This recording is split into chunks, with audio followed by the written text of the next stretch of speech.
So on these textiles, you have a favorite Japanese futon style. Can you explain what that means and what that is? Um, this group from Oshima is not Futanji, but this is a really interesting one.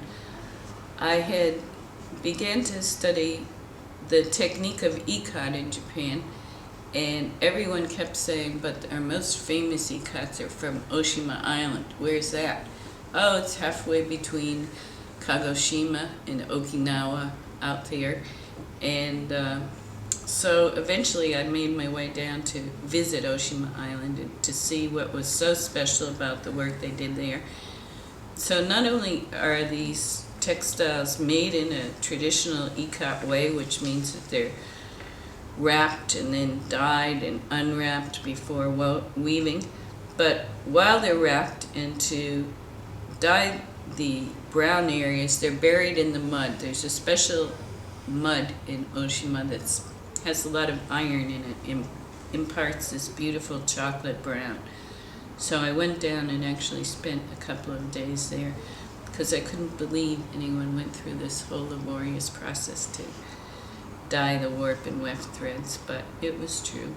And it's a tropical island, very beautiful, and they're still doing this ultra expensive technique. So these plaids, what's significant about these in your left hand? I took this group of plaids out to show you because I thought it was so interesting. Just one of the many ways that the Japanese are really precise within a very limited given format and try out all these different ideas. So these are all plaids, and they're plaids with wiggly lines, and they're prints, and the color range is similar, but they've done all these different things with this group of plaids as far as layout and spacing and the feeling goes. So composition is obviously very important. It's composition within a limited scope. And like many of the groups of textiles that I found in Japan, they just take one set of parameters and work it as many ways as possible, putting together a group of related designs which would then be shown to the final consumer so they can pick within a group of related designs. Why is this type of work, these type of textiles, why are they valuable? I think they're valuable to us in the West. The Japanese have a different color sensibility.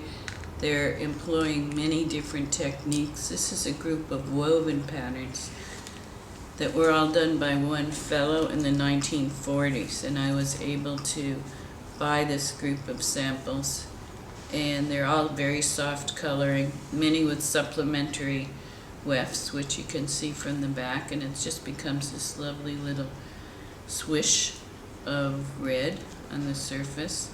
They're kimono textiles, very expensive, hand woven. Like all of the Japanese kimono textiles, they're just woven to this exact width that'll be employed. And in a kimono, you have 4 widths of cloth: the left sleeve, the left body, the right sleeve. So each one is a standard width. And as you can see, the colors here are pretty magnificent. And I was very happy to find these. So why, Andrea, are you doing this work? I think it started just to discover textiles that hadn't been seen in the West. I feel like, okay, I go to an area that's not so popular, that's never been publicized, and I find these gems and bring them out, and I say to you, Aaron, wow, you thought you knew about Japanese, but you never saw this. And then you say, oh, it expands your horizon. You might say, those colors are very seductive. I would have never thought of putting them together, but I find them really attractive. Or, wow, that reminds me of my grandmother's back porch. Or so many ways you fit it into your own framework. You as a designer looking at this stuff and seeing what's good about it and what you can apply maybe to your work or your sense of more beautiful living. What is your process in collecting a single swatch? Usually, if I've never seen anything like it before, I need to have it in my hands. It's not good enough to just have a picture or have a book where it's referenced. I need it in my hands for a certain period of time, and I've always been like that. It's not that I need to hold anything forever, but to really feel it and get into it and learn more about it and find more related pieces and go back to the culture and the history that produced it. I like to actually hold and handle and tack up on my wall or wear around my shoulders a piece of cloth.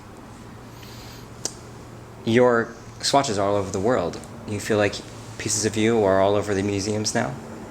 It's a little bit that way, but a lot of the pieces are still in my own collection, and I'd like to get them into more museums. It's my goal to disperse this collection into places where they can be seen and accessed by the public. So this particular collection, where will it live? The design collection that is here in Portland will be here for about another year, and then it's anyone's guess. It's a very big collection. We have to find an institution that's capable and interested to house it and hopefully make it accessible in some sort of a public way.